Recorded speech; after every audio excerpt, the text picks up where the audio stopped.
गंभीर मामला है और एक संदेश बहुत गलत जाता है लोगों में भी। और आप जानते हैं कि जल है तो जीवन है और बिल्कुल स्पष्ट है कि जल में किसी तरह का प्रदूषण बर्दाश्त करने वाली बात नहीं, बहुत गंभीर मसला है। तो आज हमारी यहाँ बात हुई तो कुछ विषयों पे हमने यहाँ चर्चा की है, क्योंकि ये भी बात सही है कि हमें इस प्लांट को भी चलाना है, कि इस प्लांट के चलने से हमारे स्थानीय लोगों को भी रोज़गार मिला है और हमारे आय के साधन भी बने। लेकिन प्लांट चलाना ज़रूर है, लेकिन उसके साथ जो एहतियात है वो हमको बरतने की ज़रूरत है। तो हमने बड़ी विस्तृत रूप से यहाँ चर्चा की और कुछ नतीजे पे हम पहुँचे। तो मेरे साथ मुफ्ती जी हमारे एमडी साहब हैं, तो ये आपको जो है ब्रीफ करें। अच्छा, जैसे अभी डिस्कशन हुआ डिफरेंट एस्पेक्ट्स को देखा गया, तो ओवरऑल मैं सबसे पहले बताना चाहूँगा जैसे ये पराला प्लांट है, ये एस्टेब्लिश यानी कि काफ़ी 4-5 सालों से इसका काम चलेगा जी। पिछले साल इसके ट्रायल रन हुए और इस साल ये प्रोडक्शन पे आया है जी। तो अगर प्लांट की बात करें, अत्याधुनिक प्लांट है और अगर हम इसके एस्पेक्ट्स देखें, जो इसके जो वेस्ट ट्रीटमेंट के बारे में बात करें, इसमें ईटीपी जो अल्ट्रा मॉडर्न ईटीपी है वो इसमें है। बाकी पोमेस के लिए हमने और अरेंजमेंट कर रखा है और जो बॉयलर के स्टैंडर्ड्स है वो पैरामीटर के हिसाब से होते हैं जी। तो लगभग इस साल अगर हम बात करें तो लगभग 2 महीनों से हमारा प्लांट चल रहा है और जो ईटीपी है उसके माध्यम से ट्रीटमेंट होने के बाद जो पानी को डिस्चार्ज किया जाता है। अभी लास्ट कल ही हमें एक सूचना मिली कि जो गिरी रिवर है उसमें जो साइट्स है आईपीएच डिपार्टमेंट की, वहाँ पर कुछ मटेरियल है जो को अंदेशा लग रहा है कि हो सकता है कोई केमिकल हो, कोई कुछ हो। तो उसके सैम्पलिंग है, अभी तक एग्जैक्ट पता नहीं चल पा रहा कि वो चीज़ क्या है। और जैसे क्योंकि ये जब प्रिलिमिनरी में आईपीएच डिपार्टमेंट ने भी काम किया, उन्होंने जो प्रिकॉशनरी स्टेप्स थे वो लिए, और जैसे क्योंकि इसमें पराला का नाम नोटिस किया गया तो हमने भी सोचा कि मामला को, मेरे को रात को 9 बजे ही पता चला था और सुबह ही हम, जैसे हमें पता चला माननीय विधायक महोदय भी आ रहे हैं, अभी ऑफिसर्स की टीम आ रही, तो हम यहाँ पर आए तो हमने चेक किया कि हमारे लेवल पे क्या क्या अगर देखा जाए, क्योंकि हमारे को इससे एसोसिएट किया जा रहा है, अभी एग्जैक्ट पता नहीं है कि हमारा ही है कि नहीं है, लेकिन फिर भी प्रिकॉशनरी रूप से हमने देखा कि और क्या किया जा सकता है। जैसे ईटीपी हमारे पास है, काम भी कर रहा है, उसके लिए हमने एक रणनीति बनाई है डिस्कशन के बाद कि ये जो समस्या है कि जिसमें हमारा नाम आ रहा है उसको ट्रीटमेंट करने के लिए एक और जो आगे ट्रीटमेंट के लिए जो हमारे को करना पड़ेगा, उसके लिए हम कुछ स्टेप्स करेंगे, उसके लिए हमने राय बनाई है, तो अगले सीज़न तक वो भी कर लेंगे। बाकी इस बार जो है, जब तक इनके सैंपल के जो टेस्ट वगैरह नहीं आते हैं तब तक हम जो ये प्लांट है इस तरह से चलाएंगे कि आउटसाइड वेस्ट वाटर डिस्चार्ज होगा, वो 4-5 दिन होगा, तब तक सैंपल के टेस्ट आएंगे, उसके बाद ही हम बात करेंगे क्या वो हमारे कारण हुआ है या फिर किसी और के।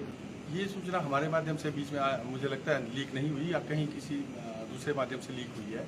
आईपीएच के एंड पे ऐसी कोई सूचना नहीं है जी।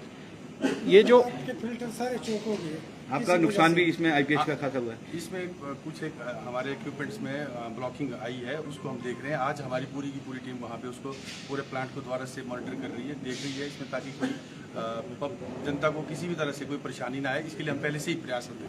एक हमने और निर्णय लिया कि लोगों का पार्टिसिपेशन भी ज़रूरी है, तो हमने ये निर्णय लिया कि हमारे जो एसडीएम साहब हैं इनकी अध्यक्षता में एक कमेटी बनेगी, जिसमें हमारे लोकल पंचायत के प्रतिनिधि जो स्टेक होल्डर हैं उनकी भी एक कमेटी बने, ताकि ट्रांसपेरेंसी रहे, पारदर्शिता रहे और वो विजिट भी कर सकते हैं, जो रिपोर्ट्स हैं उनको भी चेक कर सकते हैं, जो भी प्रदूषण को ख़त्म करने के उपाय हैं उनको पूरी जानकारी होनी चाहिए। और ये भी पता होना चाहिए कि जैसे अभी मुफ्ती जी ने कहा कि हर जानकारी लोगों को होनी चाहिए, क्योंकि कई बार ये भी होता है कि पैनिक एकदम जो है किसी कारण कोई अफवाह से एकदम पैनिक हो जाती है, और स्वाभाविक है, ये मानव की नेचर है। तो एक कमेटी का जो गठन किया जाएगा एसडीएम साहब की अध्यक्षता में, और हमारे तमाम जो ऑफिसर है, बीडीओ साहब, सब हमारे एमडी साहब वो जी, जी। लोग कह रहे हैं कि कमेटी पहले भी बनी है, लोगों का ये कहना जनता है। नहीं एक उस बारे में भी विधायक बात हुई है। मैंने एक बात और कही है कि भारत से एक एक्सपर्ट बुलाएं आप, जी जी विदेशों से कोई जो विशेषज्ञ हो जी आप उसको यहाँ बुलाएं, और उस पर भी चर्चा हुई है कि बाहर से ये बुलाएंगे, वो पूरे प्लांट का निरीक्षण करेंगे। जी और मुझे मशीनरी को लेकर भी कुछ सवाल उठ रहे हैं कि मशीनरी की गुणवत्ता जो है देखिए, तभी मैंने बोला जी, जी। कि एक्सपर्ट, और उसमें मैं खुद भी आऊँगा जी जी जब भी कोई इस तरह का विशेषज्ञ आएगा, क्योंकि प्रतिनिधि होने के नाते मेरी जवाबदेही सबसे ज़्यादा लोगों के प्रति है, सरकार के प्रति नहीं, अधिकारियों के प्रति नहीं है। मेरी जवाबदेही जनता के प्रति है। तो उसमें मैं खुद भी शामिल रहूँगा कि मैं ये देखूँगा कि कोई आए, उसमें हम पूरी मशीनरी को और जो भी अभी सिस्टम है, काम का सिस्टम है, उसको हम चेक करेंगे। और खाली मेरी सेटिस्फेक्शन की बात नहीं है, लोगों की सेटिस्फेक्शन भी हो, उसके लिए हम कंप्लीट जो है पारदर्शिता हम रखने वाले हैं। और यही मेरा एफएस है।